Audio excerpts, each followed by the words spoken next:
আসসালামু আলাইকুম।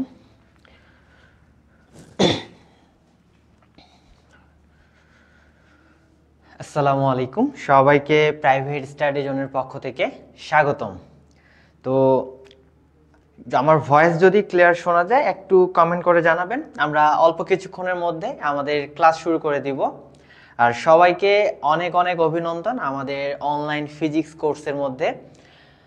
আমাদের যেহেতু তিনটা কোর্স এখানে, এই একটা অনলাইন ব্যাচের মধ্যে তিনটা কোর্স করা হয়েছে, এখানে দেওয়া হয়েছে। একটা হচ্ছে ফিজিক্সের জন্য, একটা কেমিস্ট্রি, আর হচ্ছে জিওমেট্রি। তো ফিজিক্স কোর্সের ক্লাস আজকে আপনাদের শুরু হচ্ছে। তো শুরুতেই আমি সিলেবাস নিয়ে আলোচনা করব কিছুটা, দেন আমাদের ক্লাসের মধ্যে চলে যাব। তো তার আগে একটু ইনশিওর করে নেই আমাদের ভয়েস শোনা যাচ্ছে কিনা, একটু সবাই কমেন্ট করে জানাবেন। আমি ততক্ষণে আপনাদের কমেন্টগুলো পড়ে নেই।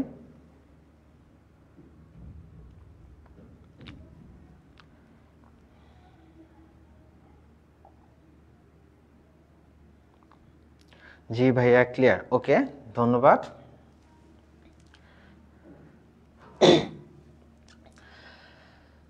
তো যেহেতু আমাদের আজকে প্রথম ক্লাস ফিজিক্স কোর্সে, তো শুরুতেই একটু ফিজিক্সের সিলেবাস নিয়ে আলোচনা করে নিই, আর কিভাবে ক্লাসগুলো আসলে আমরা কন্টিনিউ করব, পুরো কোর্সটা কিভাবে চলবে সেই জিনিসটা নিয়ে একটু আলোচনা করে নিই। তো শুরুতেই বলে নিচ্ছি, যেহেতু ডুয়েট অ্যাডমিশনে ফিজিক্সের প্রশ্ন কিন্তু 40 মার্কের হয়ে থাকে আমাদের ফিজিক্সের। যেহেতু নন ডিপার্টমেন্ট 150 মার্কের প্রশ্ন হবে, তার মধ্যে কিন্তু ফিজিক্স এই সাবজেক্টে শুধুমাত্র 40 মার্কের প্রশ্ন আসে। তো চান্স পাওয়ার জন্য এই 40 মার্কের আনসার করাটা অনেক বেশি জরুরি। আর ফিজিক্সে মার্ক তোলাটাও সব থেকে সহজ, যদি আপনি শুরু থেকে বুঝে বুঝে পুরো সাবজেক্টটাকে শেষ করতে পারেন, তাহলে দেখবেন ফিজিক্সে কিন্তু আমাদের যে কয়টা ম্যাথই আসে না কেন, খুব সহজে সেগুলো কাভার করা যায়। তো ফিজিক্সে মূলত 6টা করে প্রশ্ন আসে, ছোট ছোট 6টা ম্যাথ করতে দিবে আপনাদের, এবং কিছু নৈবেত্তিক থাকে। তো সেখান থেকে ওইখান থেকে আপনি যতটুকু পারেন কাভার করতে পারবেন ডুয়েট অ্যাডমিশনের জন্য। তো মোটামুটি ফিজিক্সে কিন্তু সবাই অনেক ভালো মার্ক পায়। তো ফিজিক্সের কথায় কথায় থেকে প্রশ্ন হয়, এটা যদি বুঝতে যাই, আমাদের একটা জিনিস মাথায় রাখতে হবে প্রথমে, সেটা হচ্ছে পুরো ফিজিক্সটা কিন্তু বেশ কয়েকটা পার্টে ভাগ করা আছে ডুয়েট অ্যাডমিশনের জন্য। আমি যদি সেটা নিয়ে একটু আলোচনা করে নিই আপনাদের সাথে। আচ্ছা, আমি এখানে লিখে নিচ্ছি। পুরো ফিজিক্সটা বেশ কয়েকটা পার্টে কিন্তু বিভক্ত করা আছে। যেমন আমাদের সব থেকে বড় পার্ট যেটা, সেটা হচ্ছে ভৌত পার্ট। সেটা হচ্ছে ভৌত পার্ট। ভৌত পার্ট। তারপরে আমাদের কিন্তু এখানে আছে সাউন্ড পার্ট। সাউন্ড পার্ট, ওকে। তারপরে আমাদের থাকবে হিট পার্ট। Hit part. তারপরে থাকবে লাইট পার্ট।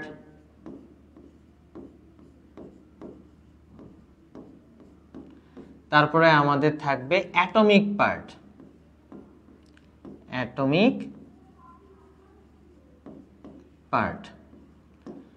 তো এই পার্টগুলো থেকে ফিজিক্সটাকে এইভাবে 5টা পার্টে বিভক্ত করা হয়েছে, এবং প্রত্যেকটা পার্ট থেকে সাধারণত আপনাদেরকে ম্যাথ করতে দেওয়া হবে ডুয়েট অ্যাডমিশনের মধ্যে। তো সব থেকে বেশি প্রশ্ন ভৌত পার্ট থেকে হয়ে থাকে। এখান থেকে ভৌত পার্ট থেকে 2টা বা 3টা প্রশ্ন আসার সম্ভাবনা থাকে। 2টা বা 3টা প্রশ্ন আসার সম্ভাবনা থাকে। যদি আমি একটু সেটাও দেখিয়ে দিই, এখান থেকে 2টা প্রশ্ন অথবা 3টা প্রশ্ন আসতে পারে। সাউন্ড পার্ট থেকে একটা প্রশ্ন অবশ্যই থাকে, হিট পার্ট থেকেও একটা প্রশ্ন অবশ্যই থাকবে, লাইট পার্ট থেকে একটা প্রশ্ন থাকে, আবার অ্যাটমিক পার্ট থেকেও একটা প্রশ্ন, অন্ততপক্ষে একটা প্রশ্ন থাকার সম্ভাবনা আছে। সো ওভারঅল যদি দেখি তাহলে আমাদের এখানে 6টা প্রশ্ন, এখান থেকে 6টা প্রশ্ন আসতেছে। তো এভাবেই কিন্তু প্রত্যেকটা পার্ট থেকে প্রশ্ন হবে। তো আমাদের এখানে যে কাজটা করব, আমরা একদম ভৌত পার্ট থেকে শুরু করব। এখান থেকে 2টা বা 3টাও প্রশ্ন হতে পারে। সো এটা খুবই গুরুত্বপূর্ণ একটা পার্ট। আর আমরা ফিজিক্সের একদম বেসিক থেকে শুরু করব, আর বেসিকগুলো নিয়ে আমরা অনেকক্ষণ আলোচনা করব, প্রত্যেকটা বিষয় বোঝার চেষ্টা করব।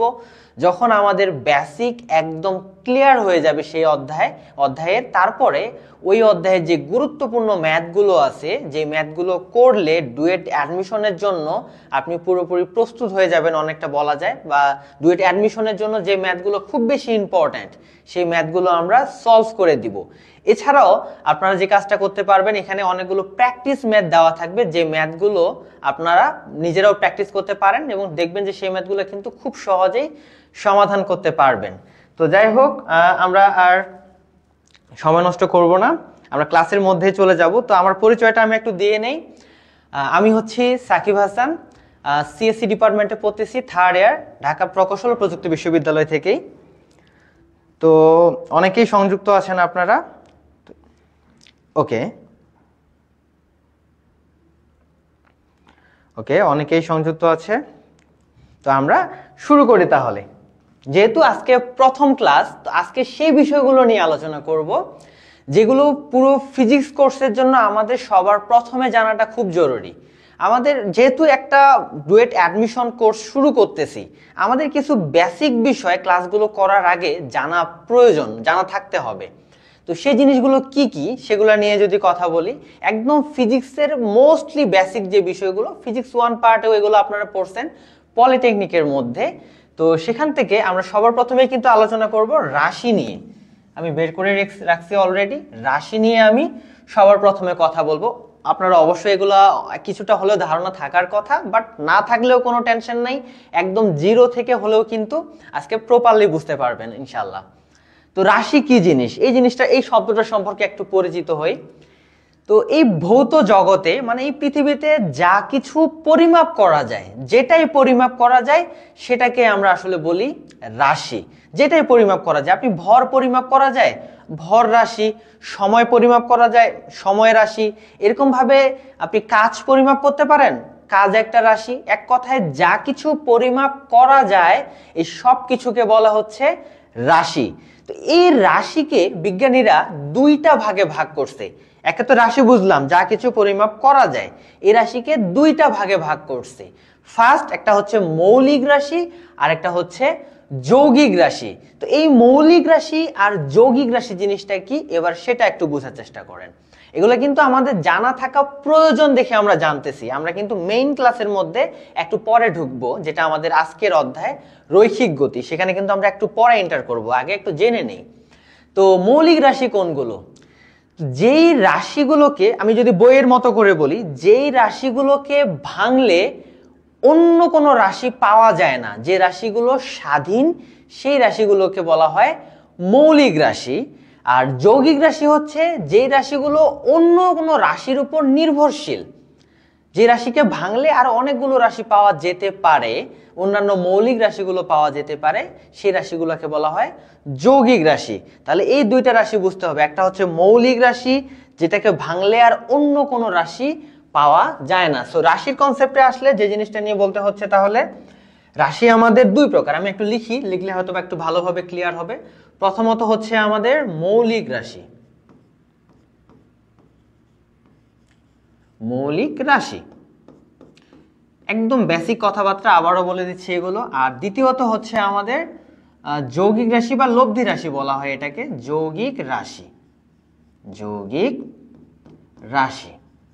ওকে, সো এই মৌলিক রাশি আর যৌগিক রাশি, এটা কি বললাম, স্বাধীন রাশি। মৌলিক রাশি বা স্বাধীন রাশি, এটাকে ভাঙলে অন্য কোনো রাশি পাওয়া যাবে না, আর এটাকে ভাঙলে একাধিক মৌলিক রাশি পাওয়া যাবে। ঠিক আছে, যেমন সহজভাবে যদি বলি, এই মৌলিক রাশির একটা এক্সাম্পল দিতে পারি আমরা, দূরত্ব।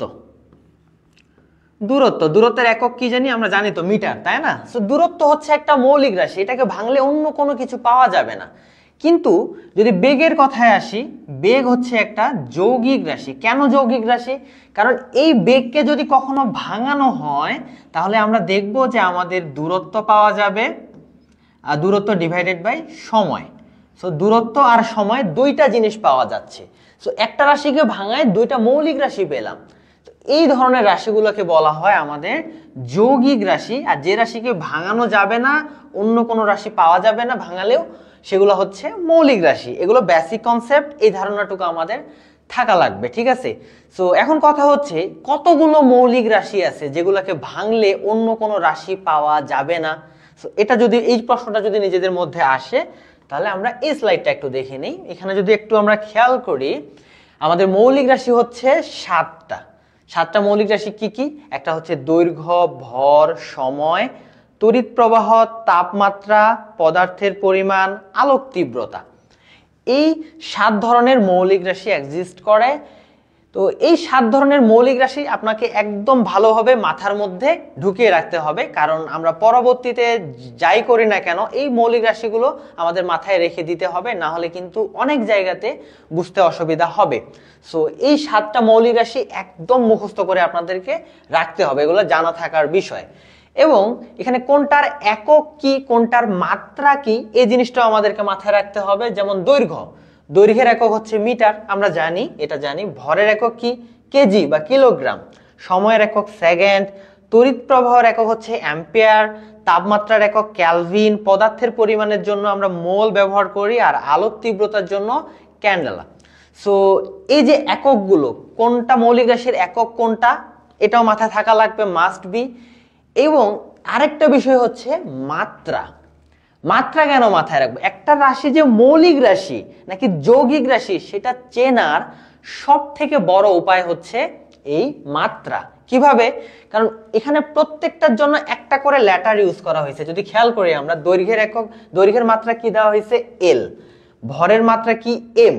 সো একটা করে লেটার ইউজ করা হয়েছে। যদি কোনো কিছুর মাত্রাতে দেখা যায় যে 2টা লেটার বা 3টা লেটার, একাধিক লেটার ব্যবহার করা হয়, তাহলে আপনাকে বুঝতে হবে সেটা আর মৌলিক রাশি না। কারণ একটা লেটার ব্যবহার করলে বুঝবো সেটা একটা মৌলিক রাশি। তো এই মাত্রা থেকেও কিন্তু আমরা বুঝতে পারি কোনটা মৌলিক রাশি, কোনটা যৌগিক রাশি।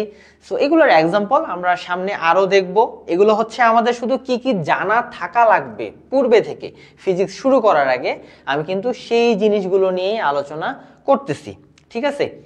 তো এরপরে আরেকটা জিনিস দেখে নেই, যে জিনিসটা জানা লাগবে সেটা হচ্ছে ইউনিট কনভার্সন, আর বা আমরা যদি বলি আরেকটা হচ্ছে পরিমাপের পদ্ধতি এবং ইউনিট কনভার্সন। দুইটা জিনিস আমাদেরকে আরো জানা থাকা লাগবে। পরিমাপের পদ্ধতি সম্পর্কে যদি কথা বলি, আপনারা মানে ম্যাথে হোক বা ফিজিক্সে হোক বা যে জায়গাতেই হোক না কেন, একটা জিনিস খুব ভালো করে জানেন, আমাদের হিসাব করার সময় যে কোনো পরিমাপ করার জন্য একটা পদ্ধতি ব্যবহার করতে হয়। তো পরিমাপের পদ্ধতি আমি এখানে 3টা পদ্ধতির কথা উল্লেখ করছি, যদি আপনারা খেয়াল করেন। একটা হচ্ছে এমকেএস পদ্ধতি, সিজিএস পদ্ধতি এবং এফপিএস পদ্ধতি। তো এই পরিমাপের এই 3টা পদ্ধতি রয়েছে, এমকেএস, সিজিএস এবং এফপিএস। তো আপনি যখন হিসাব করবেন আপনাকে কিন্তু এটা মাথায় রাখতে হবে যে আপনার সবগুলো মানে রাশি কি একই ইউনিটে আছে, মানে একটা পদ্ধতি কি অবলম্বন করা হচ্ছে। আমি যদি হিসাব করি আমার সবগুলো হয় এমকেএস এ থাকবে, না হলে সবগুলো রাশি সিজিএস এ থাকবে, অথবা সবগুলো আমার এফপিএস এ থাকবে। সো যে কোনো এক ফরম্যাটে নিয়ে আসতে হবে, তারপরে কিন্তু আমাদেরকে হিসেব করতে হবে ফিজিক্সের ক্ষেত্রে। সো এই জায়গার জন্য যে কাজটা করব, রাশি যেমন দৈর্ঘ্য, দৈর্ঘ্যের এমকেএস একক হচ্ছে মিটার, এটা আমাদেরকে মনে রাখতে হবে। সিজিএস একক হচ্ছে সেন্টিমিটার এবং এফপিএস একক হচ্ছে ফুট, ঠিক আছে? একইভাবে ভরের জন্য কিলোগ্রাম, গ্রাম, পাউন্ড ব্যবহার করব। সময়ের জন্য 3 ফরম্যাটেই সেকেন্ড হবে।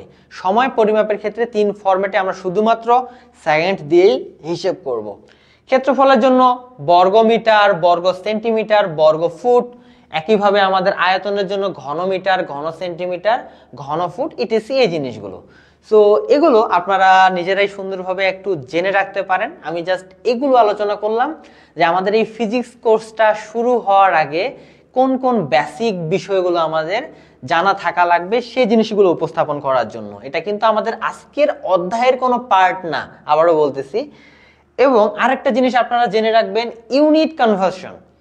আসলে আমাদের অনেক সময় হয় কি, আমাদের মান হিসাব করতে হয় একটা একক নিয়ে, কিন্তু অন্যভাবে অনেক সময় প্রশ্নের মধ্যে দেওয়া থাকে। ধরেন যে আপনি মিটার, এমকেএস এককে হিসাব করতেছেন, অথচ আপনাকে কোনো কিছুর মান সেন্টিমিটারে দিয়ে দিচ্ছে, তখন আপনাকে কি করতে হবে? যেহেতু আপনি এমকেএস এ হিসাব করতেছেন, সবগুলোকে তো মিটারে রাখবেন, সবগুলো তো এমকেএস এ রাখবেন, তাই না? তখন করা লাগে কি, সেন্টিমিটার থেকে মিটারে কনভার্ট করে নিতে হয়, অথবা অনেক সময় মিলিমিটার, ন্যানোমিটার, এরকম বহুত রকম ভাবে আপনাকে দিতে পারে প্রশ্নের মধ্যে। তো সেগুলো কিন্তু কনভার্ট করার প্রয়োজন পড়ে। তো সেক্ষেত্রে যেমন আপনি দৈর্ঘ্যের খাতায় যদি চিন্তা করেন, এমকেএস এ আমরা মিটার ব্যবহার করছি, তো 1 মিটার সমান সমান আপনাকে মাথায় রাখতে হবে 100 সেন্টিমিটার, একদম বেসিক ধারণা এগুলো। আর এফপিএস এককে 3.281 ফুট, ঠিক আছে? সো এই যে রূপান্তর সম্পর্ক, তাদের সম্পর্কটাও এখানে দেওয়া আছে। তারপরে হচ্ছে ভর, 1 কেজি সমান 1000 গ্রাম অথবা 2.205 পাউন্ড, একদম মুখস্থ রাখা লাগবে এই বিষয়টা। তারপরে হচ্ছে সময়, সময় 3 ফরম্যাটেই কিন্তু সেকেন্ড।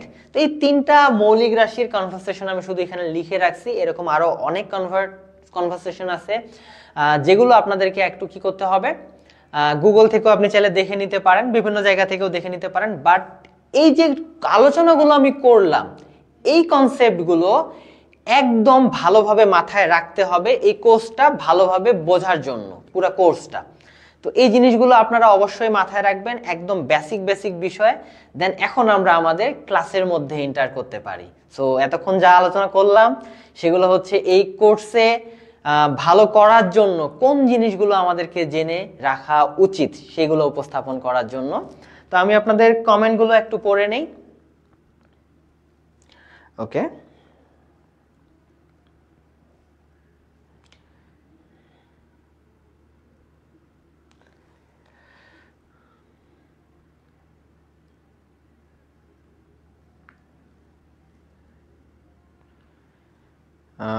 অনেকেই সংযুক্ত আছেন অনেক জায়গা থেকে।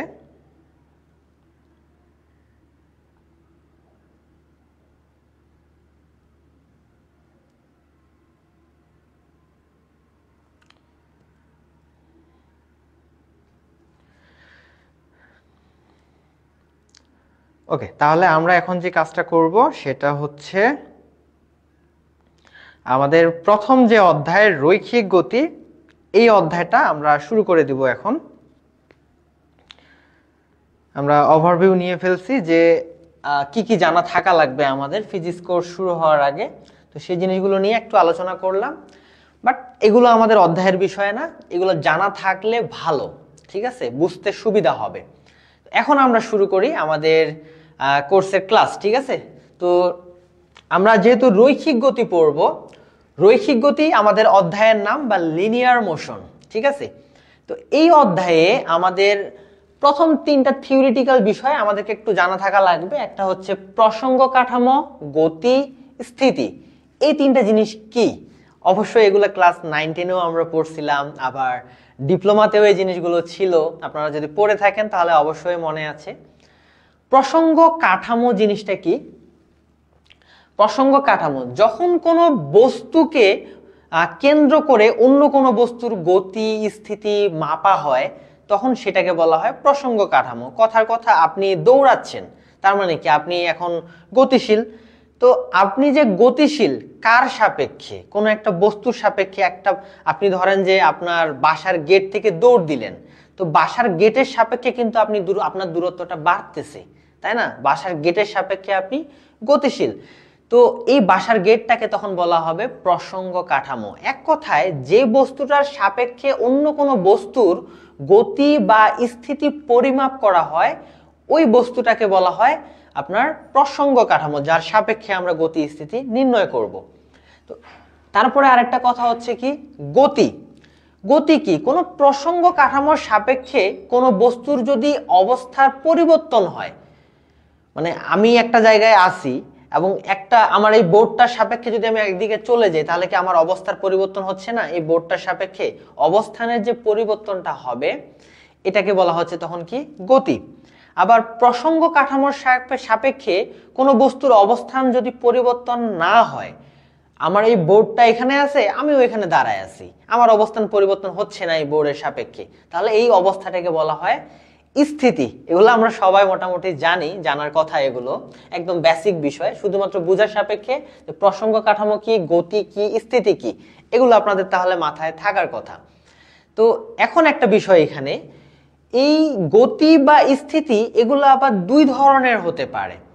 একটা হচ্ছে পরম গতি বা পরম স্থিতি, ঠিক আছে? এটা একটু আমি একটু লিখে ফেলি, যেটা দুই ধরনের হতে পারে। একটা হচ্ছে পরম গতি বা পরম স্থিতি।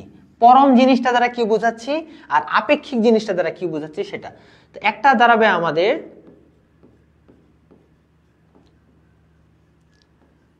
আপেক্ষিক গতি বা স্থিতি বলতে পারি আমরা, স্থিতি। আর আরেকটা হচ্ছে আমাদের পরম গতি, পরম গতি বা স্থিতি, স্থিতি। তো এই আপেক্ষিক আর পরম বলতে আসলে কি বোঝানো হচ্ছে সেটা বুঝি। এখন আমি একটা প্রসঙ্গ কাঠামোর সাপেক্ষে গতিশীলও থাকতে পারি, স্থিতিশীলও থাকতে পারি। এখন ওই প্রসঙ্গ কাঠামোটা যদি স্থিতিশীল হয়, ওই প্রসঙ্গ কাঠামোটাও যদি স্থির হয়, আবার মানে ব্যাপারটা হচ্ছে কি এইভাবে না বুঝে একটু ভালোভাবে বোঝার চেষ্টা করি। ধরেন যে আপনি যে কোনো কিছুকে প্রসঙ্গ কাঠামো বানান, ধরেন আপনার বাসার গেটকে প্রসঙ্গ কাঠামো বানালেন এবং গেট থেকে আপনি দৌড় দিলেন, তাহলে আপনি গতিশীল আপনার বাসার গেটের সাপেক্ষে। এখন প্রশ্নটা হচ্ছে আপনার বাসার গেটটা কি গতিশীল নাকি স্থিতিশীল? আপনি বলবেন না ভাই আমার বাসার গেট তো দাঁড়ায় আছে এক জায়গায়, সেটা তো তাহলে স্থিতিশীল।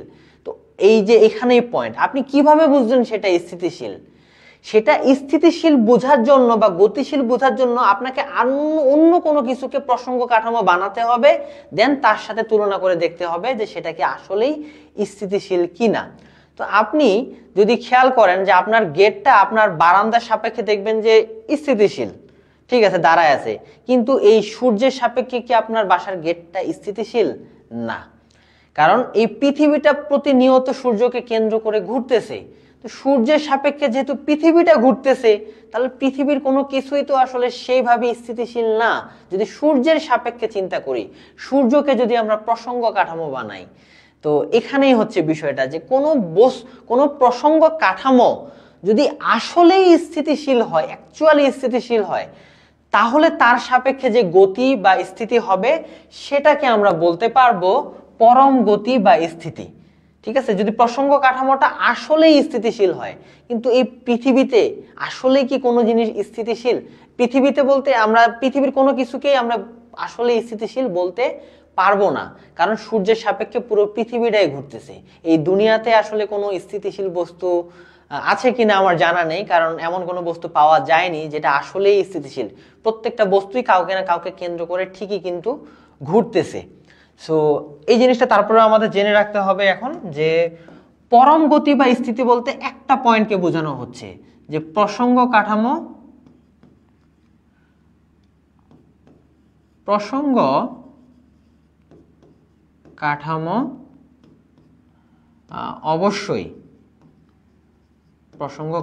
অবশ্যই স্থিতিশীল হতে হবে, স্থিতিশীল হবে। ওকে, এটা হচ্ছে ফার্স্ট, অবশ্যই স্থিতিশীল হবে, যেটা আসলে পৃথিবীতে নাই। কেউ স্থিতিশীল না, সবাই কারো না কারো সাপেক্ষে ঠিকই গতিশীল থাকে, তাই না? আর এখানে ওই ঘটনাটা বাদে প্রসঙ্গ কাঠামো অবশ্যই গতিশীল হবে, মানে কোনো না কোনো কিছু সাপেক্ষে গতিশীল হইতে হবে। তো এইখানকার পয়েন্টটা হচ্ছে এরকমটা, প্রসঙ্গ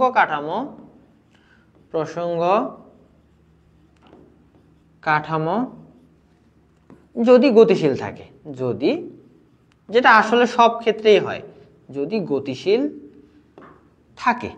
সো এই দুইটা পয়েন্ট আমরা পরম গতি আর পরম স্থিতির জন্য বলতে পারি, পরম গতি পরম স্থিতি বা আপেক্ষিক গতি বা আপেক্ষিক স্থিতির জন্য। সো আশা করি এই তিনটা থিওরি সম্পর্কে আপনাদের একটা ধারণা আসছে। আচ্ছা, আমি একটু কমেন্টগুলো পড়ে নিই আপনাদের বুঝতে কোথাও সমস্যা হচ্ছে কিনা। আমরা কিন্তু যেহেতু এখানে কিন্তু প্রত্যেকের লাইফ যে প্রবলেমগুলো, যদি কেউ কোনো রকম প্রবলেম ফেস করে, সেটা কিন্তু সরাসরি আমরা এখানে কমেন্ট পড়ে সলভ করে দিব। সো আপনারা অবশ্যই কমেন্টের মধ্যে জানাবেন আপনাদের কারো কথা বুঝতে অসুবিধা হচ্ছে কিনা। একটু কমেন্টগুলো পড়ি। আমাদের যেমন মোহাম্মদ বাহারুল ইসলাম লিখেছে, ভাইয়া প্রতিটি অধ্যায়ের নোট কি আমরা পাবো, বা আজকের ক্লাসে যা পড়লেন তার নোট? হ্যাঁ, অবশ্যই প্রত্যেকটা অধ্যায়ের একদম গুছানো এই জিনিসগুলো নোট করে আপনাকে দেওয়া হবে। আপনার এক্ষেত্রে কোনো কষ্ট হবে না, তবে আপনাকে নিজে এগুলো প্র্যাকটিস করা লাগবে, ঠিক আছে? ওকে,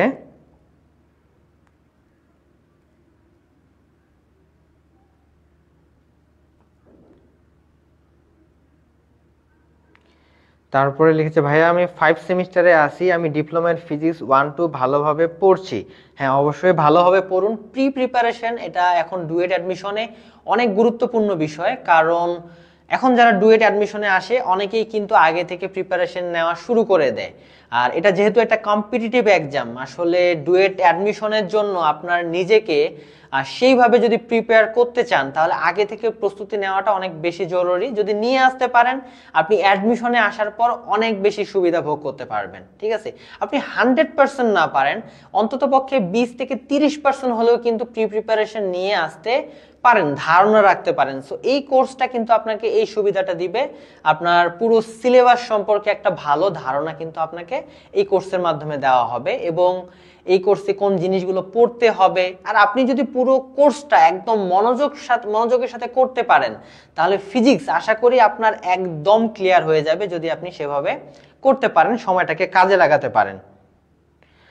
সূর্য কি স্থিতিশীল হতে পারে না, কারণ সূর্যকে কেন্দ্র করে মহাবিশ্বে কিছু ঘোরে। এখানে বিষয়টা হচ্ছে সূর্যও তো কোনো না কোনো কিছুকে কেন্দ্র করে ঘুরতেছে, সূর্য তো নিজেও স্থিতিশীল না। তো এই মহাবিশ্বের প্রত্যেকটা বস্তুই কিন্তু গতিশীল, তাই এখানে কি কাউকে কোনো প্রসঙ্গ কাঠামোকে স্থিতিশীল বলা যাবে না, আসলে কেউই স্থিতিশীল না। তো এই জন্য পরম গতি বা পরম স্থিতিশীল বস্তু বলতে আসলে কিছুই নাই, যা আছে সবকিছুই আপেক্ষিক। বাট এমন যদি হতো তাহলে সেটাকে আমরা পরম গতি বা পরম স্থিতি বলতাম। তো ওকে, যাই হোক, আমরা কিন্তু এখনো থিওরিটিক্যাল বিষয় নিয়ে আলোচনা করতেছি, আমরা কিন্তু এখনো আমাদের ফর্মুলা বা ম্যাথমেটিক্স কোথাও যায় নাই। আমাদের কথা হচ্ছে আমরা বেসিকগুলো একদম ক্লিয়ার করে ফেলবো, তারপরে কিন্তু অন্য কিছুতে যাব। ঠিক আছে, সময় কম নষ্ট করার চেষ্টা করব যেন আমরা সবকিছু ভালোভাবে বুঝতে পারি। আসেন, তারপরে স্মরণ জিনিসটা আমাদেরকে বুঝতে হবে, বা দূরত্ব বা স্মরণ একটা রিলেটেড বিষয়, আমরা এখান থেকে ক্লিয়ার হয়ে যাবে সবকিছু, সমস্যা নেই। স্মরণ সম্পর্কে আলোচনা করি। স্মরণ হচ্ছে নির্দিষ্ট দিকে কোনো বস্তুর যে দূরত্ব, সেটাই স্মরণ। তো এখানে একটা ব্যাপারটাকে একদম ভালোভাবে ফ্রেশলি বোঝার জন্য একটা কাজ করতে পারি। আমরা যে কাজটা করতে পারি, ধরেন যে একজন ব্যক্তি এই জায়গা থেকে জার্নি শুরু করে সে এখানে গেল, কতটুকু গেল, ধরে নিলাম যে সে 3 মিটার গেল। 3 মিটার এখান থেকে এদিকে 3 মিটার দূরত্ব গেল। তারপরে তাই সে আর সোজা না যায়, ধরে নিলাম একদম এই সাইডে সোজা, সে আবার 4 মিটার গেল। ওকে, ফাইন। এখন এখানে কথা হচ্ছে সে কতটুকু দূরত্ব অতিক্রম করলো। এইদিকে গেল 3 মিটার, উপরে ওইদিকে গেল হচ্ছে কত, 4 মিটার। আপনি খুব সহজেই বলতে পারবেন যে হ্যাঁ, তার দূরত্ব হচ্ছে এখানে 7 মিটার। আপনার কথাটা একদমই সঠিক, তার দূরত্ব হচ্ছে 7 মিটার। সে 7 মিটার দূরত্ব অতিক্রম করছে। কিন্তু স্মরণ এটা বলে না, স্মরণ বলে যে কোনো নির্দিষ্ট দিকে তার যে দূরত্ব হবে সেটা হচ্ছে স্মরণ। দ্যাটস মিন এখান থেকে শুরু করে এই বিন্দুতে তার সোজাসুজি যে দূরত্বটা, যে রৈখিক যে দূরত্বটা পাবো, এটাকে বলা স্মরণ। আমরা যদি এটা মেপে দেখি, যেহেতু এটা সমকোণী ত্রিভুজের মতো হয়েছে, দেখবো যে এটা হবে আমাদের 5 মিটার। তাহলে এই ঘটনার জন্য যদি চিন্তা করি, এই ঘটনার জন্য এখান থেকে জার্নি শুরু করলো, এখানে গেল, দেন এখানে গেল, তো তার দূরত্ব হচ্ছে, এখান থেকে আমরা বলতে পারবো তার দূরত্ব হচ্ছে কত, 7 মিটার। কিন্তু স্মরণ কি 7 মিটার বলতে পারবো না, তার স্মরণ হবে 5 মিটার। এটা অনেকেই ক্লিয়ার না, তাই এই জিনিসটা আলোচনা করে আগে স্মরণ আর দূরত্বের পার্থক্যটা কি সেটা বোঝার চেষ্টা করলাম।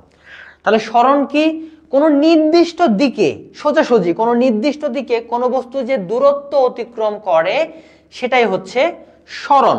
তো স্মরণ সংজ্ঞাগুলো কিন্তু আমি লিখে দিব না, লিখে সময় নষ্ট করবো না, কারণ হ্যান্ড নোটের মধ্যে সুন্দরভাবে করে দেওয়া আছে। আপনি শুধু আমার কথাগুলো বোঝার চেষ্টা করেন। কোনো নির্দিষ্ট দিকে যে দূরত্বটা অতিক্রম করবে সেটাই হচ্ছে স্মরণ। তাহলে এইটা হচ্ছে এখানে স্মরণ। ঠিক আছে, এরপরে যদি স্মরণ আমাদের অনেক সময় ব্যবহার করা লাগবে, তো স্মরণের একক, মাত্রা, এই জিনিসগুলো একটু বুঝে নেই। একক, যদি একক নিয়ে কথা বলি, দূরত্বের একক এবং স্মরণের একক দুইটাই একদমই সেম। এটা ওই দূরত্বই মেজার করতেছি, বাট নির্দিষ্ট একটা পলিসিতে। এখানে আরেকটা বিষয়, আমরা যদি ভেক্টর যখন পড়বো সেটাও বুঝতে পারবেন। স্মরণ হচ্ছে একটা ভেক্টর রাশি, এটা দিকটা ম্যাটার করে একই দিকে। আর দূরত্ব একটা স্কেলার রাশি, এখানে দিক ম্যাটার করে না। সো এটাও একটা জিনিস জেনে রাখতে পারেন আপনারা। একক, দূরত্বের একক, স্মরণের একক দুইটাই হচ্ছে সেম, একক হচ্ছে মিটার। এখানে স্মরণের এককটাও হবে মিটার, আমরা এম দিয়ে প্রকাশ করতে পারি মিটারটাকে, ঠিক আছে, একক মিটার। এবং মাত্রার কথায় যদি আসি, মাত্রা, মাত্রা, তো মাত্রা জিনিসটা আমি কিভাবে, মানে আপাতত স্মরণের মাত্রা একটু আগেও আমরা দেখছি এল, তার যে প্রতীকটা সেটা লিখে আমাদেরকে মাত্রা বোঝানোর জন্য যে কাজটা করতে হবে, তার উভয় পাশে এরকম দুইটা ব্র্যাকেট দিয়ে দিতে হবে। তো স্মরণের মাত্রা হচ্ছে এল। এল এখানে কয়টা লেটার লিখছি? একটা, এল শুধুমাত্র। তো এই যে একটা লেটার, এটা দেখে আমাকে বুঝতে হচ্ছে যে এটা হচ্ছে একটা মৌলিক রাশি, কারণ এখানে একটা মাত্র লেটার দেওয়া আছে। দূরত্ব বা স্মরণ একই জিনিস, শুধু একটা স্কেলার রাশি, একটা ভেক্টর রাশি। আর এই যে পার্থক্যটুকু যদি আপনি বুঝতে পারেন, তাহলে স্মরণ আপনার জন্য ক্লিয়ার আশা করা যায়। এখানে আর নতুন করে কোনো কিছু না, জাস্ট স্মরণটা বোঝার জন্যই এই টপিকটা আমি রাখছি। স্মরণের পরে, স্মরণ তো বুঝলাম, স্মরণের পরে নেক্সট আরেকটা টপিক বুঝে আসি, সেটা হচ্ছে দ্রুতি বা বেগ। এটা একটু ক্লিয়ার করি, দ্রুতি বা বেগ এটা তাহলে কি? তো এটাও খুব সহজেই বুঝতে পারবেন, একটু খেয়াল করেন। কেউ যদি বুঝে থাকেন তো খুবই ভালো, যেহেতু একদম বেসিক আলোচনা। না বুঝে থাকলে একদম ক্লিয়ার করে ফেলতে পারেন। দেখেন, এই জিনিসগুলো একদম ভিতর থেকে বুঝতে হবে। তো দ্রুতি বা বেগের জন্য যে কাজটা করতে পারি, আমরা ধরে নিলাম, বোঝার স্বার্থে আমি একটা কাজ করি, ধরে নিলাম যে একটা ব্যক্তি এই জায়গা থেকে জার্নি শুরু করে সেই দিকে যাচ্ছে যাচ্ছে যাচ্ছে যাচ্ছে যাচ্ছে, দেন এই জায়গাতে গেল। এখান থেকে জার্নি শুরু করে এই জায়গাতে গেল। তো আমি ধরে নিলাম যে সে 10 মিটার গেল। কয় মিটার? 10 মিটার গেল, এবং তার সময় লাগলো 5 সেকেন্ড। সময় লাগলো 5 সেকেন্ড। কতটুকু গেল দূরত্ব? দূরত্বকে কি দিয়ে? এস দিয়ে প্রকাশ করতে পারি আমরা, এস। এস স্মরণ যেহেতু, এস দিয়ে প্রকাশ করলাম। 10 মিটার গেল, 5 সেকেন্ডে গেল। তো কথা হচ্ছে বেগ বা দ্রুতি জিনিসটা কি? যে কোনো বস্তু 1 সেকেন্ডে যতটা যাবে বা একক সময়ে যে দূরত্বটা অতিক্রম করে, সেটাই হচ্ছে বেগ। 1 সেকেন্ডে আপনি দেখেন, এখানে 5 সেকেন্ডে গেছে 10 মিটার, 1 সেকেন্ডে কতটুকু যাবে? 2 মিটার। তাহলে তার বেগ বা দ্রুতি হচ্ছে 2 মিটার। তো বেগ আর দ্রুতির মধ্যে পার্থক্যটা কি সেটা পরে বুঝতেছি, আগে এই বেসিক জিনিসটা কিন্তু বুঝেন, যে সে 1 সেকেন্ডে বা একক সময়ে কতটুকু গেল, সেটাই হচ্ছে তার বেগ। ঠিক আছে? তো এই দুটাকে যদি আলাদাভাবে দেখি, এই দুটাকে জিনিসকে যদি আলাদাভাবে চিন্তা করি, তাহলে যে জিনিসটা মাথায় রাখবেন যে দূরত্বের হারকে বলা হয় দ্রুতি, আর স্মরণের হারকে বলা হয় বেগ। দূরত্বের হার বলতে কি, মানে 1 সেকেন্ডে যতটুকু দূরত্ব অতিক্রম করলো, ঠিক আছে, 1 সেকেন্ডে যতটুকু দূরত্ব অতিক্রম করলো সেটা হচ্ছে দ্রুতি। আর 1 সেকেন্ডে যতটুকু স্মরণ হবে সেটা হচ্ছে বেগ। ঠিক আছে? তার মানে এখানে স্মরণ থেকে যেহেতু বেগ পাচ্ছি, তার মানে বেগটাও ভেক্টর রাশি হবে। আর যেহেতু দূরত্ব থেকে দ্রুতি পাচ্ছি, এটা স্কেলার রাশি। আদারওয়াইজ কিন্তু দুইটাই সেম জিনিসই, শুধু এইখানে পার্থক্যটা। ঠিক আছে? যে দূরত্ব থেকে দ্রুতি আর স্মরণ থেকে হচ্ছে বেগ। তো এখন আসি, এখানে আমরা একটু ভালোভাবে বোঝার চেষ্টা করি। আমরা একটা কাজ করব, এখানে 10 মিটার বা 5 সেকেন্ড এগুলো না দিয়ে আমরা ডাইরেক্টলি চিহ্ন ব্যবহার করতে পারি। যে সে সরাসরি ধরে নিলাম, আচ্ছা লিখে রেখি, সমস্যা নেই। এটা হচ্ছে 10 মিটার লিখছি, তাই তো? 10 মিটার, ওকে, ফাইন। তো দূরত্ব বা বেগের সংজ্ঞাটা একটু লিখে নিই। সেটা হচ্ছে, এখানে একটা সংজ্ঞাটা লাগবে আমাদের, যে একক সময়ে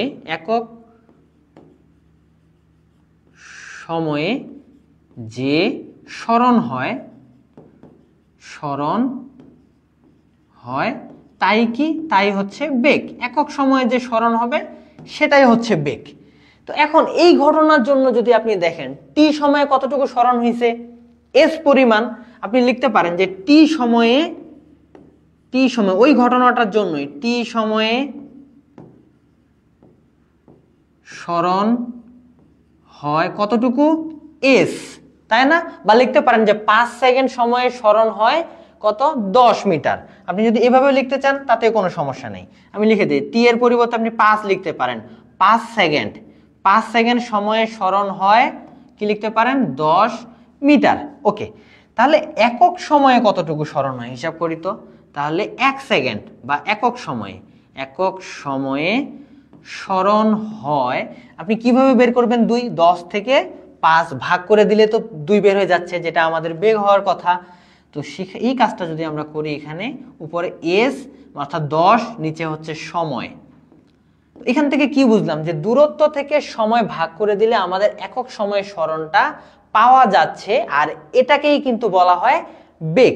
তার মানে ফাইনালি আমি লিখতে পারি আমার বেগ ভি দিয়ে প্রকাশ করে এটাকে velocity, V divided by V is equal to S divided by T. So এইটা হচ্ছে আমার ফর্মুলা বেগ নির্ণয় করার জন্য। কিভাবে বের করলাম আশা করি বুঝতে পারছেন। এখানেও যেমন 1 সেকেন্ডে কতটুকু মানে দূর সরণ হবে? 2, তার মানে বেগ কত? 2। আরেকটা উপায় কিভাবে বের করা যায়? দূরত্ব থেকে সময়টা ভাগ করে দেন, 10 থেকে 5 ভাগ করে দিলে তো 2 পাচ্ছি। সো সেটাই, এক কথায় সেই জিনিসটাই, দূরত্ব ভাগ সময় ইকুয়াল টু কি পাচ্ছি? বেগ পাচ্ছি। ঠিক আছে? সো আশা করি বুঝতে পারছেন বেগ জিনিসটা কি, যে একক সময়ে কোনো বস্তু যে দূরত্বটা অতিক্রম করে সেটাই বেগ। দূরত্বটা অতিক্রম করলে দ্রুতি, আর একক সময়ে যে সরণটা হয় সেটা হচ্ছে বেগ।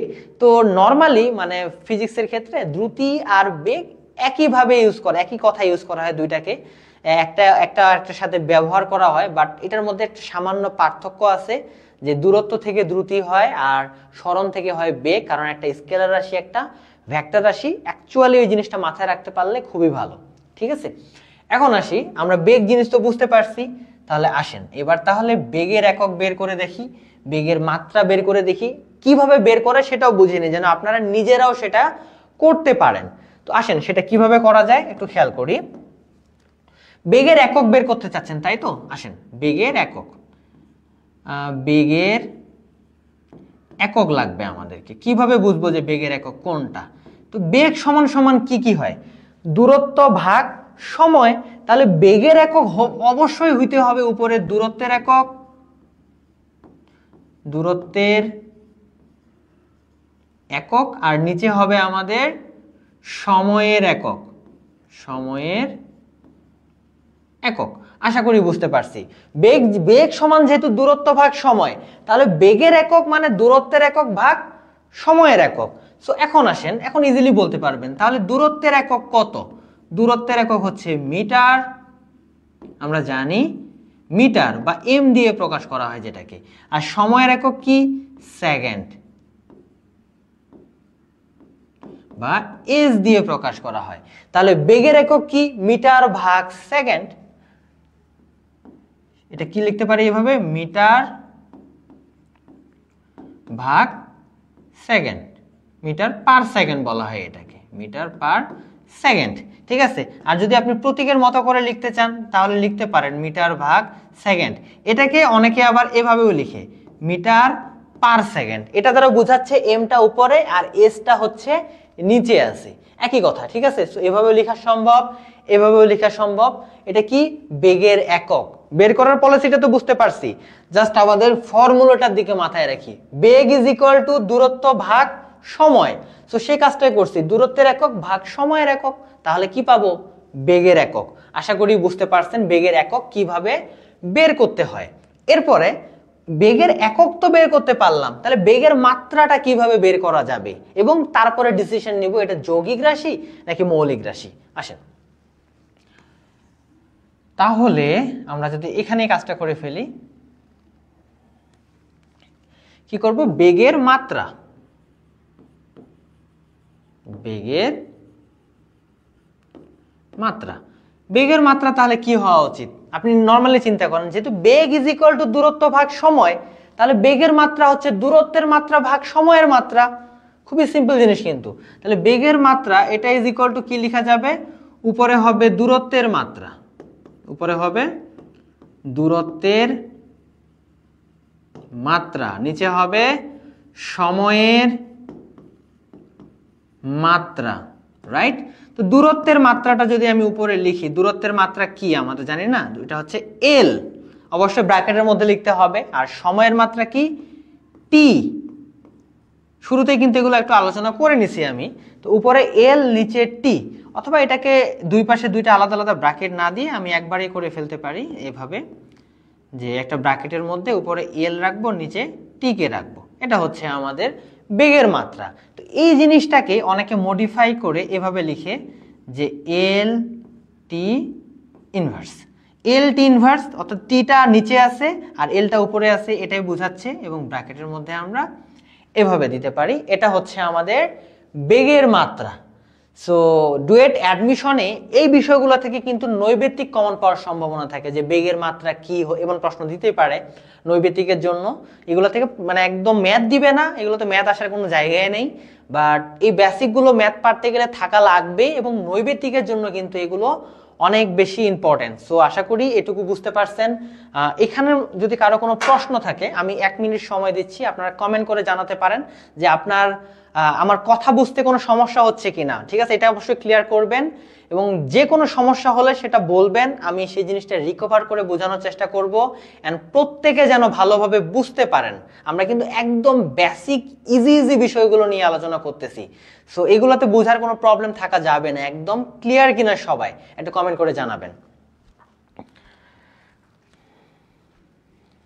আর যার যে যা যা প্রশ্ন আছে সেই কমেন্টগুলো করতে পারেন, আমি প্রত্যেকের প্রশ্নের উত্তর দিব। এখন একটু কমেন্ট পড়বো আপনাদের।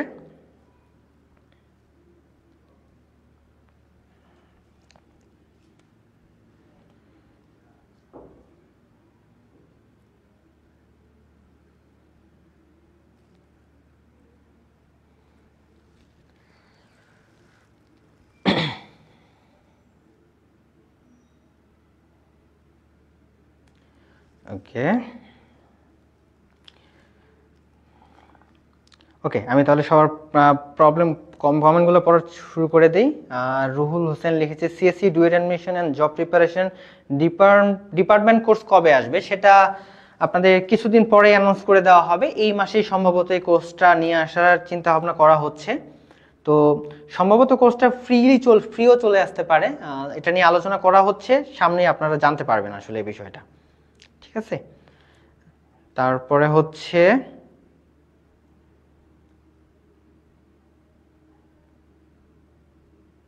ওকে ভাই, একটা মূল কথা হলো, সেটা হচ্ছে কথাটা কয়েকবার রিপিট করলে ভালো হয়। ওকে ওকে, আমি কয়েকবার রিপিট করার চেষ্টা করব। তারপরে স্যার আপনার বোঝানোর স্টাইল লাউড অ্যান্ড ক্লিয়ার। ওকে, ধন্যবাদ ভাই। ক্লিয়ার, ওকে। দুটোর মাত্রা না দিয়া স্মরণের মাত্রা লেখা হবে না? কি লিখছে, দূরত্বের মাত্রা না দিয়া স্মরণের মাত্রা লেখা হবে না? দুইটার মাত্রা একদমই সেম, যেটা দেন আপনি কোনো প্রবলেম নাই। দূরত্বের মাত্রা যা, স্মরণের মাত্রা তাই। ঠিক আছে, আর সম্পূর্ণ সিলেবাসটা কি শেষ করা হবে? হ্যাঁ, এই কোর্সের মাধ্যমে ফিজিক্সের পুরো সিলেবাসটা আপনাকে যেভাবে দেখেন, আপনি এখানে অ্যাডমিশনে এসে অফলাইনেও ক্লাস করতে পারবেন, অফলাইনেও তো ক্লাস করবেনই। তো এখানে যে কাজটা করা হবে, আপনাকে ডিটেইলি অনেক সময় নিয়ে এই কোর্সের মধ্যে একদম বেসিকগুলো কিন্তু একদম ভেঙে ভেঙে ক্লিয়ার করা হচ্ছে। একদম ক্ষুদ্র বিষয়গুলো আপনাকে দেখানো হবে, আপনি বড় হয়ে যেতে পারেন যে একদম এত বেসিকগুলো কেন আলোচনা করতেছে, এমনটাও হতে পারে, আপনার মনে হইতে পারে। তো একদম ক্ষুদ্র ক্ষুদ্র বিষয়গুলো থেকে শুরু করে আপনাকে কিন্তু সেভাবেই গড়ে তোলা চেষ্টা করবো ইনশাল্লাহ। আর তারপরে আপনাকে ওই অধ্যায় রিলেটেড যে ম্যাথগুলো আছে, যে ম্যাথগুলো ডুয়েট অ্যাডমিশনের জন্য অনেক বেশি ইম্পর্টেন্ট, সেই ম্যাথগুলো সলভ করে দেওয়া হবে। ঠিক আছে, ওকে ওকে। তারপরে হচ্ছে শরীফুল ইসলাম ভাই লিখেছে আপনার বোঝানোর ধরনটা চমৎকার। ওকে, ধন্যবাদ ভাই। ওকে জি ভাইয়া, ক্লিয়ার। ওকে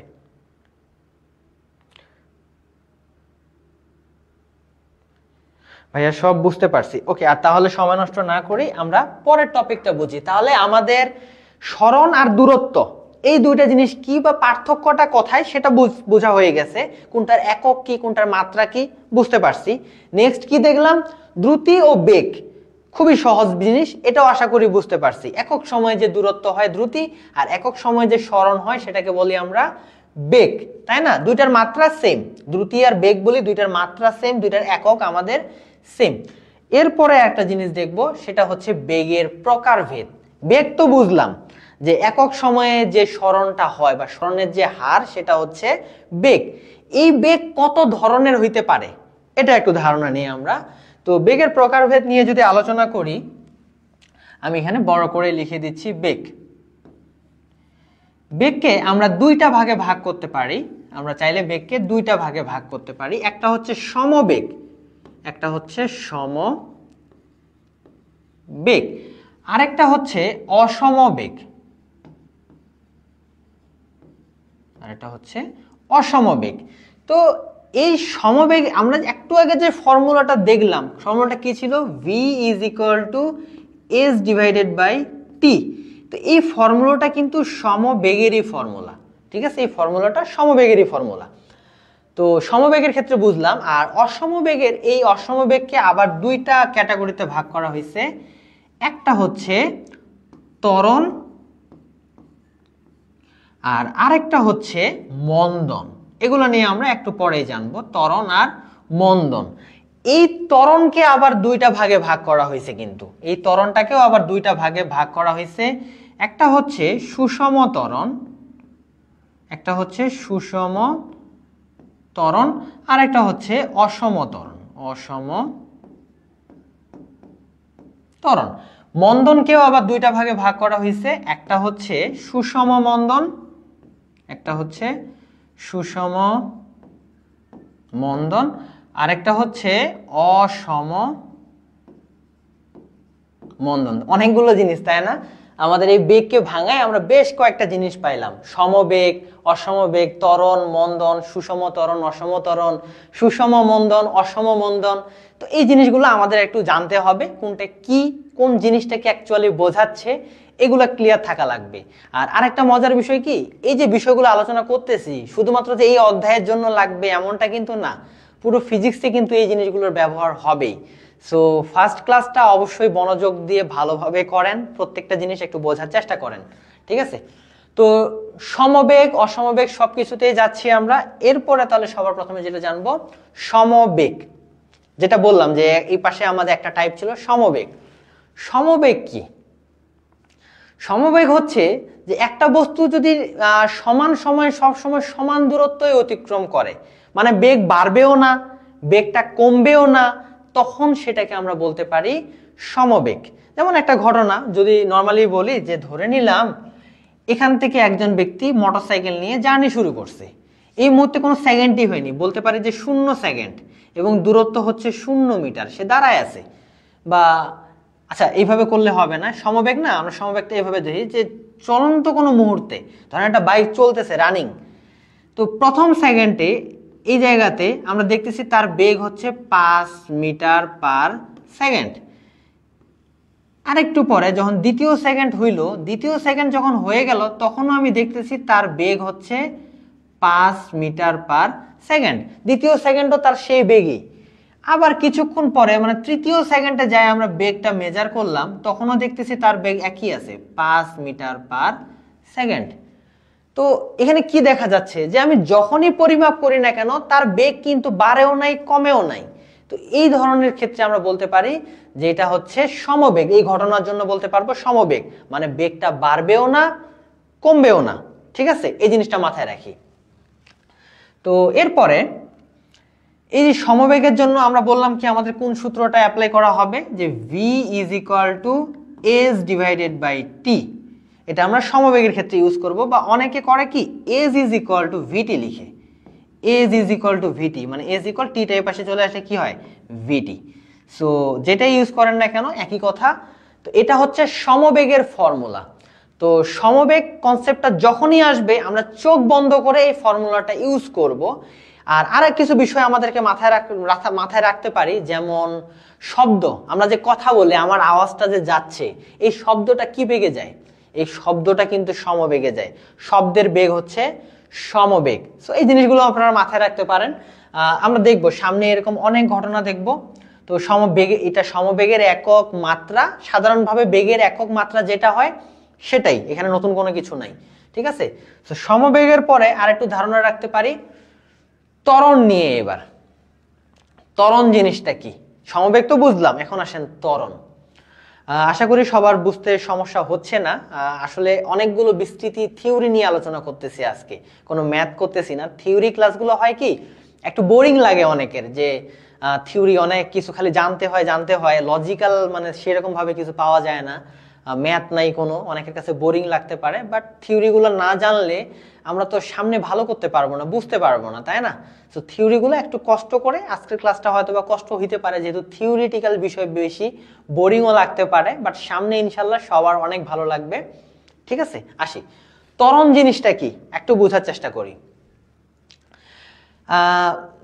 ধরেন এখানে যদি আমি বইয়ের মতো করে সংজ্ঞাটা বলি তাহলে বলতে হবে বেগ বৃদ্ধির হারকে বলা হয় ত্বরণ, বা একটু অন্যভাবে বলি যে একক সময়ে কতটুকু বেগ বৃদ্ধি পাইলো ওই পরিমাণটাকে বলা হয় ত্বরণ।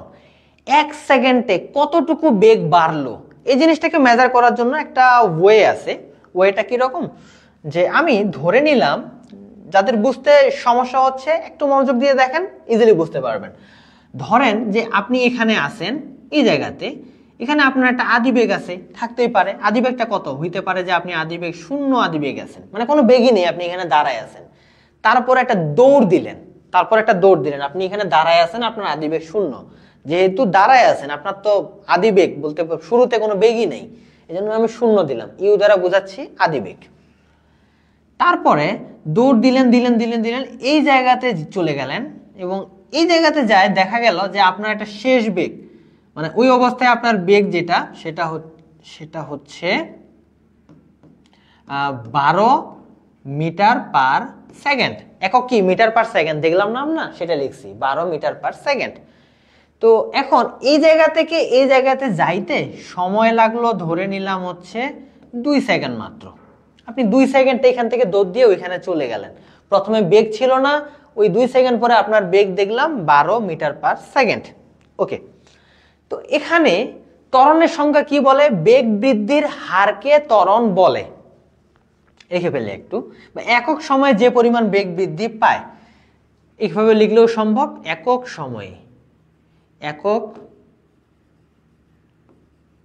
সময়ে যে বেগ বৃদ্ধি পায়, যে বেগ বৃদ্ধি হয়, একক সময়ে যে বেগ বৃদ্ধি হয় সেটাই কিন্তু ত্বরণ। আচ্ছা, এই ঘটনার জন্য কয় সেকেন্ডের ঘটনা এটা? 2 সেকেন্ডে। 2 সেকেন্ডে কতটুকু বেগ বৃদ্ধি হয়েছে?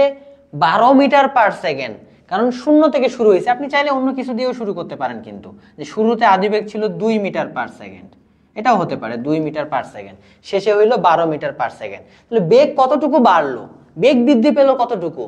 10 মিটার পার সেকেন্ড, এখানে 12 মিটার পার সেকেন্ড শেষ বেগ, আদিবেগ 2 মিটার পার সেকেন্ড, বেগ তাহলে বাড়লো কতটুকু? শেষ বেগ থেকে আদিবেগটা বিয়োগ করলে পেয়ে যাচ্ছি। তাহলে আমরা কি এখানে বলতে পারি না যে 2 সেকেন্ডে বেগ বৃদ্ধি পাইলো 12 বিয়োগ 2 অর্থাৎ 10 মিটার পার সেকেন্ড? অথবা সুন্দর ভাষায় যদি লিখতে চাই সুন্দর করে, যে টি সময়ে বেগ বৃদ্ধি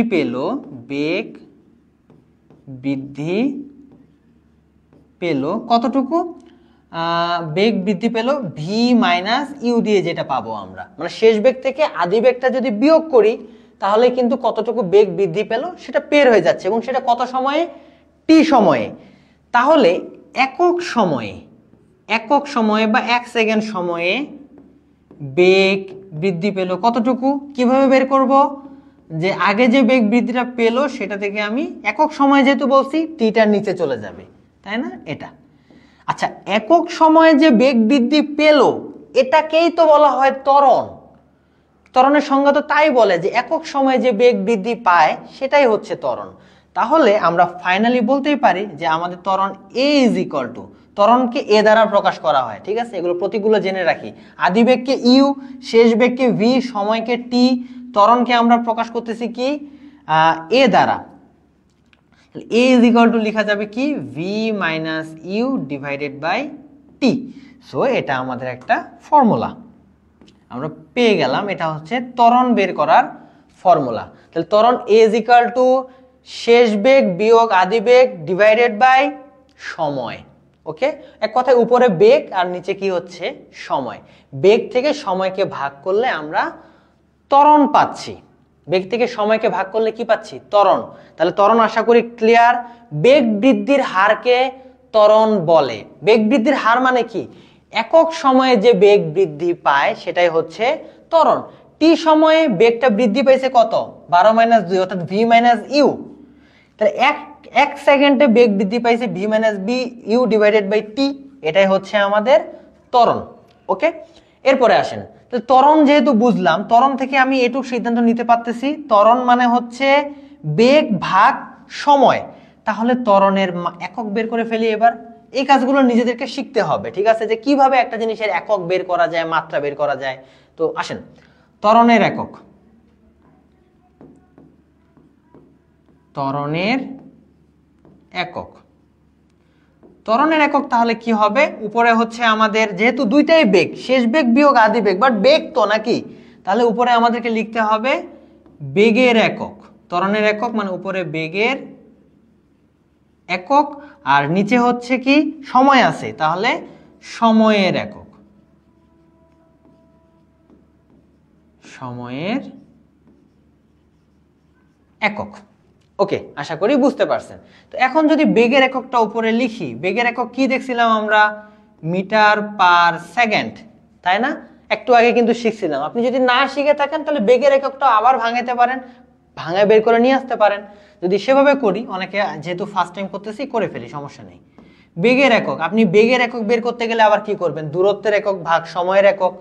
তাহলে উপরে দূরত্বের একক হচ্ছে মিটার, সময়ের একক সেকেন্ড, দেন এটা কি হলো? বেগের একক। নিচে আবার সময়ের একক হচ্ছে সেকেন্ড। তাহলে দিন শেষে এটা ভাঙানোর পরে যে জিনিসটা দাঁড়াবে মিটার ডিভাইডেড বাই নিচে হচ্ছে সেকেন্ড স্কোয়ার, তাই না? বা এটাকে লেখা যায় আপনাদের মিটার পার সেকেন্ড স্কোয়ার। ঠিক আছে, এটা হচ্ছে আমাদের ত্বরণের একক। বুঝতে সমস্যা হলে অবশ্যই জানাবেন। অর্থাৎ বেগের একক ভাগ সময়ের একক, দুইটাকে করে দিলে হয়ে যাচ্ছে metre divided by second square equal to metre per second square. So এটা আমাদের ত্বরণের একক বের করার ওয়ে। একইভাবে আমরা ত্বরণের মাত্রাটাও বের করে ফেলতে পারি। এই সাইডে মাত্রা বের করি, ত্বরণের মাত্রা, এগুলো খুবই সহজ। ত্বরণের মাত্রা, ত্বরণের মাত্রাটা কি হবে খেয়াল করি তাহলে। অবশ্যই তাহলে উপরে হবে বেগের মাত্রা, নিচে হবে সময়ের মাত্রা। উপরে লিখব বেগের মাত্রা, লিখে দিই বেগের মাত্রা, নিচে হচ্ছে সময়ের মাত্রা। তো বেগের মাত্রা কত আমাদের? বেগের মাত্রা হচ্ছে একটু আগে কিন্তু আমরা দেখছিলাম এল টি ইনভার্স, তাই না? এল টি ইনভার্স। আর নিচে সময়ের মাত্রা ছিল কি? টি। টি সময়ের মাত্রা শুধু টি। এটাকে ক্যালকুলেশন করলে হয়ে যাবে এল টি ইনভার্স 2। মানে এই টিটাও একটা উপরে উঠে যায়, মাইনাস হয়ে যাবে। -1 একটা টি ছিল, আর একটা -1 মিলে কি হয়ে গেল? -2 হয়ে গেল। এবং দুই পাশে কি দিতে হবে আমাদেরকে?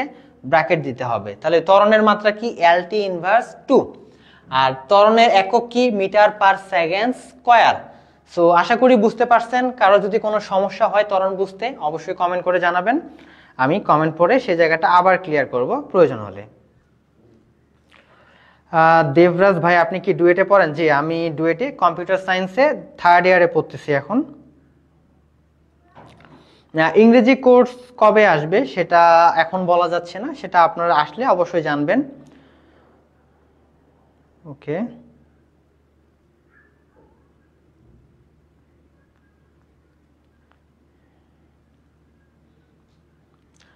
ওকে, বা কারো কোনো জায়গায় সমস্যা থাকলে সেটা অবশ্যই একটু জানাবেন।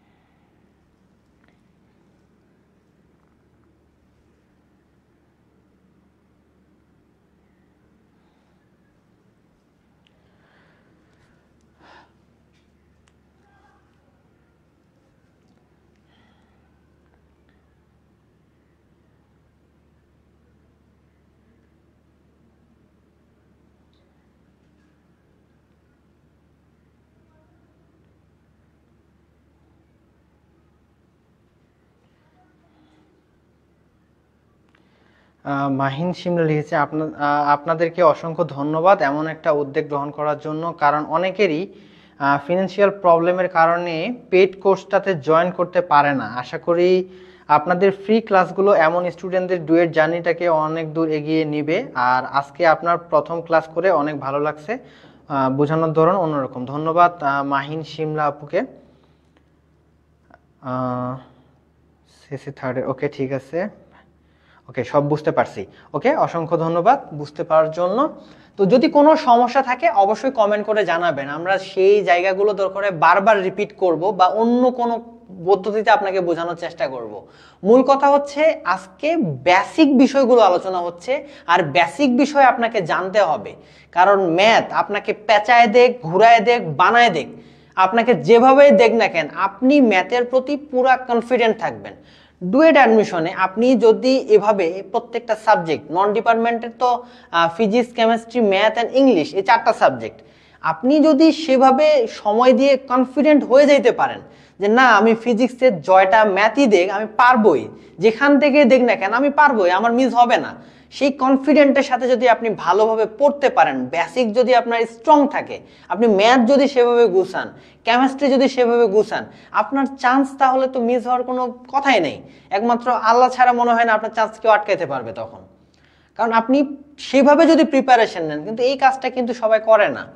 তো আপনাকে সেই রকম একটা ডেডিকেশন নিজের মধ্যে তৈরি করতে হবে, আপনার একাডেমিক পড়াশোনার পাশাপাশি আপনার প্রত্যেকটা বিষয় একদম টোটালি ক্লিয়ার করে রাখতে হবে। সো আমরা কিন্তু সেভাবে আগাচ্ছি, একদম শুরু থেকে শুরু করে একদম অ্যাডভান্স পর্যন্ত কিন্তু সেভাবে করানো হবেই। সো যেহেতু আমরা সেই জায়গাটা আপনাদেরকে দিতেছি, আপনি কেন সেটা মিস করবেন? অবশ্যই একদম টোটালি ভালোভাবে পুরো কোর্সটা শেষ করেন, দেখবেন যে অনেক বেশি বেনিফিট পাবেন এবং ডুয়েট অ্যাডমিশনের জন্য অনেকটুকু আগায় থাকবেন। আর ডুয়েট অ্যাডমিশনে একটা কথা খুব ভালোভাবেই আপনারা জানেন যে এখানে কিন্তু প্রতি বছর হাজারো স্টুডেন্ট মানে অন্যরকম একটা কম্পিটিশনের মধ্যে পড়ে যায়, সারা মানে পুরো একটা বছর কঠোর কঠোর পরিশ্রম করে কিন্তু এই ডুয়েট অ্যাডমিশনে সবাই অ্যাটেন্ড করে। সো এই একটা বছর যারা অ্যাডমিশনে আসে মূলত গাজীপুরে, মানে আমি তো এখানে আছি দেখে যাচ্ছি, আমি নিজেও অ্যাডমিশনে ছিলাম, প্রত্যেকে এত বেশি পড়াশোনা করে আর এত বেশি মানে সবার মধ্যে একটা অন্যরকম পরিস্থিতি তৈরি হয়ে যায় বলা যায় পড়াশোনার জন্য। এখানে কাউকে কিন্তু বলতে হয় না যে ভাই আপনি পড়াশোনা করেন, আপনার পড়াশোনা করা উচিত। এখানে কিন্তু সবাই নিজে থেকেই মানে একদম সেই রকম ডেডিকেটেডলি পড়াশোনা শুরু করে দেয়, কারণ এটা একটা কম্পিটিশন। আর এখানে যারা আসতেছে সবাই তো ডিপ্লোমা ইঞ্জিনিয়ার হয়ে আসতেছে, তো সবাই তো ম্যাচিউর, তাই না? সবাই তো বুঝে প্রত্যেকের অবস্থানটা। তো এই লড়াইটা আসলে অনেক কঠিন একটা লড়াই, বাট আপনি যদি সুন্দরভাবে আপনার প্রিপারেশনটা নিতে পারেন, সবকিছু যদি সেভাবে গুছায় নিতে পারেন, আপনার কিন্তু এই জার্নিতে পিছিয়ে আপনি থাকবেন না, আপনি অনেক বেটার করতে পারবেন। আর ডিপ্লোমাতে আরেকটা বিষয় যে আপনি একাডেমিক পড়াশোনাতে ভালো দেখে যে ডুয়েট অ্যাডমিশনে ভালো করবেন না, ব্যাপারটা এমন না। কিন্তু আপনি একাডেমিকে খারাপ কেন? কারণ সেখানে হয়তো বা পড়াশোনা কম করছেন, পড়াশোনা করেন নাই, বা আপনি লাস্ট নাইটে প্রিপারেশন নেন, এমনও স্টুডেন্ট তো হইতেই পারেন, তাই না? বাট এখানে যারা অ্যাকচুয়ালি সেভাবে পড়াশোনা করবে, যারা আগে পড়াশোনা করুক বা না করুক, বা এখন থেকে যারা প্রিপারেশন নিচ্ছে বা এখানে এসে যারা প্রিপারেশন নেবে, তারা কিন্তু অনেক বেশি বেনিফিট পাবে এই জায়গাটা থেকে। এখানেই কিন্তু তারা একদম শুরু থেকে শেষ পর্যন্ত কিন্তু সেভাবে শিখতে পারবে, ঠিক আছে? সো আপনারা আশা করি সেভাবে কন্টিনিউ করবেন। তো আমরা আজকে বেশ কয়েকটা টপিক দেখে নিলাম। নেক্সট ক্লাসে আমরা আরো বেশ কিছু টপিক জানবো এবং কিভাবে আমাদের ফর্মুলাগুলো, এখনো কিন্তু আমরা ফর্মুলার ভিতরে সেভাবে যাইনি, যে কিভাবে নতুন নতুন ফর্মুলাগুলো আসলো সেগুলো আমরা দেখে নিব নেক্সট ক্লাসের মধ্যে। অ্যান্ড তারপরে আমরা হচ্ছে প্রবলেম সলভিং এর দিকে যাব, যেন আপনারা প্রবলেমগুলো সেভাবে বুঝে বুঝে সলভ করতে পারেন। আমি ত্বরণের পার্টটা শেষ করি নাই, ত্বরণের পার্টটা টোটালি শেষ করে দেই আপনাদেরকে। ত্বরণ আবার দুই ধরনের হতে পারে বলছিলাম না, একটা হচ্ছে সমত্বরণ, এটা থিওরিটিক্যাল বিষয়, জাস্ট দেখেন। সমত্বরণ বলতে কি বোঝাচ্ছে, যে আপনার মানে ত্বরণটা যদি সবসময় একই হারে থাকে, মানে একই থাকে সবসময় ত্বরণ, বেগ একই হারে বৃদ্ধি পাচ্ছে, যদি এমনটা হয় তখন সেটাকে আমরা বলতে পারবো সমত্বরণ, ঠিক আছে? যেমন এখানে যদি খেয়াল করি, প্রত্যেকটা জায়গার জন্য ক্যালকুলেশন করি, ধরেন একটা গাড়ি প্রথম সেকেন্ডে তার বেগ মাপলাম, ত্বরণ কিন্তু মাপি নেই, বেগ মাপলাম কত 2 মিটার পার সেকেন্ড, দ্বিতীয় সেকেন্ডে 4 মিটার পার সেকেন্ড, তারপরে 6 মিটার পার সেকেন্ড, তারপরে চতুর্থ সেকেন্ডে বেগ হচ্ছে 8 মিটার পার সেকেন্ড, পঞ্চম সেকেন্ডে তার বেগ হচ্ছে 10 মিটার পার সেকেন্ড, দেখতেছি এটা আর কি। তো এখন আপনি যদি প্রত্যেক ক্ষেত্রে ত্বরণটাকে পরিমাপ করতে যান, তখন প্রথমে ত্বরণ বের করব, আসেন কেমনে বের করব, বেগ ভাগ সময়। প্রথম সেকেন্ডে যদি চিন্তা করি, প্রত্যেকটা সেকেন্ডের জন্য ইন্ডিভিজুয়াল বেগ অলরেডি দেওয়াই আছে। বেগ কত 2 মিটার পার সেকেন্ড, সময় কত 1 মিটার পার সেকেন্ড, তাহলে ত্বরণ কত 2। এখানেও যদি খেয়াল করি বেগ ভাগ সময়, খেয়াল করেন আপনি দেখেন বেগ 4 সময় 2, 4 থেকে 2 ভাগ করলে 2, ত্বরণ এখানেও 2। এখানে 6 থেকে 3 ভাগ করলে ত্বরণ কত 2। আপনি যদি এখানেও চিন্তা করেন 8 থেকে 4 ভাগ করলে কত হবে 2। তো প্রত্যেকটা ক্ষেত্রে আপনি দেখেন ত্বরণ কত হবে 2। সো পুরো ঘটনার জন্য, এই গাড়িটার জন্য যে কোনো সেকেন্ডেই চিন্তা করি না কেন, আমাদের কিন্তু ত্বরণ সবসময় সেম আছে। আর এই ঘটনাটাকে বলা হয় সুষম ত্বরণ, যখন ত্বরণ সবসময় একই রকম থাকবে, বেগ ডিফারেন্ট হইতে পারে বিভিন্ন সময়, কারণ বেগ তো বৃদ্ধি হইতেই হবে, কিন্তু বেগটা কিভাবে বৃদ্ধি হয়েছে, একটা নির্দিষ্ট হারে বৃদ্ধি হয়েছে, যে প্রথমে 2, তারপর 4, তারপর আবার 2 বেড়ে 6, আবার 2 বেড়ে পরের সেকেন্ডে 8, পরের সেকেন্ডে আবার 2 বেড়ে 10, সুন্দরভাবে বের হয়েছে না, মানে বাড়ছে না। সো এভাবে বুঝতে হবে এটা হচ্ছে সমত্বরণ। তারপরে অসমত্বরণ তাহলে কোনটা হবে, যদি নির্দিষ্ট হারে এভাবে বেগটা না বাড়ে, মানে এক এক সময় এক এক রকম ত্বরণ যদি পাওয়া যায়, তখন আপনাকে বুঝতে হবে এটা হচ্ছে অসমত্বরণ। যেমন প্রথম সেকেন্ডে বেগ হচ্ছে 2, বেগ থেকে সময়টা ভাগ দিলে আমরা কি পাবো, ত্বরণ পাবো, পাইলাম 2 পাইলাম। এবার আবার 3 থেকে 2 ভাগ দিলে হবে 1.5, এখানে কিন্তু ত্বরণটা একটু ডিফারেন্ট, ত্বরণটা ভিন্ন ত্বরণ পাইলাম। এইবার দেখেন 9 থেকে 3 যদি আমি ভাগ দিই, তাহলে এখানে আমরা দেখব তাহলে এখানে আমাদের একটা ডিফারেন্ট ত্বরণ পাচ্ছি, এখানে পাবো আমরা 3। তো খেয়াল করলে দেখা যাচ্ছে ত্বরণ কিন্তু এবার এক এক সময় এক এক রকম হচ্ছে, এক্স্যাক্টলি একই ত্বরণ কিন্তু পাওয়া যাচ্ছে না। তো এই ধরনের ত্বরণগুলোকে বলা হবে অসমত্বরণ। এটাও একটা থিওরিটিক্যাল পার্ট, সো এটাও মানে জাস্ট খালি বুঝে রাখেন আপনারা যে অসমত্বরণ জিনিসটা কি, সুষমত্বরণ জিনিসটা কি। সো এই হচ্ছে আমাদের ত্বরণের পার্ট। এরপরে আমরা মন্দনে যাব। মন্দনে আজকে আর যাব না, আজকের ক্লাসটা আপনাদের এই পর্যন্তই থাকবে। আর নেক্সট ক্লাসে আমরা মন্দন সম্পর্কে জানবো, তারপরে হচ্ছে গড় বেগ সম্পর্কে জানবো, তারপরে আমাদের যে নিউটনের গতি সূত্রগুলো সেগুলো কিভাবে আসলো, সেই সূত্রগুলো আসলো কিভাবে, সেই জিনিসগুলো জানবো। প্রত্যেকটা সূত্র অ্যানালাইসিস করে দেখব যে কোন সূত্রের মধ্যে কি জিনিসটা, মানে কোন জিনিসগুলো আছে কোন জিনিসগুলো নাই, এগুলো আমরা অ্যানালাইসিস করে দেখব। পরন্ত বস্তুর সূত্র দেখব, নিক্ষিপ্ত বস্তুর সূত্র দেখব, এর প্রত্যেকটা বেসিক বিষয় ক্লিয়ার করে তারপরে আমরা যাব আমরা ম্যাথ সলভিং এ ইনশাল্লাহ। তখন আর কোনো ম্যাথ আপনাকে আটকাতে পারবে না।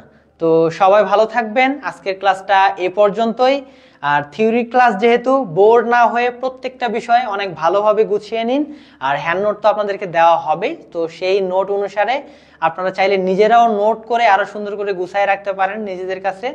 এন্ড বেস্ট অফ লাক, সবাই ভালো থাকবেন, আল্লাহ হাফেজ।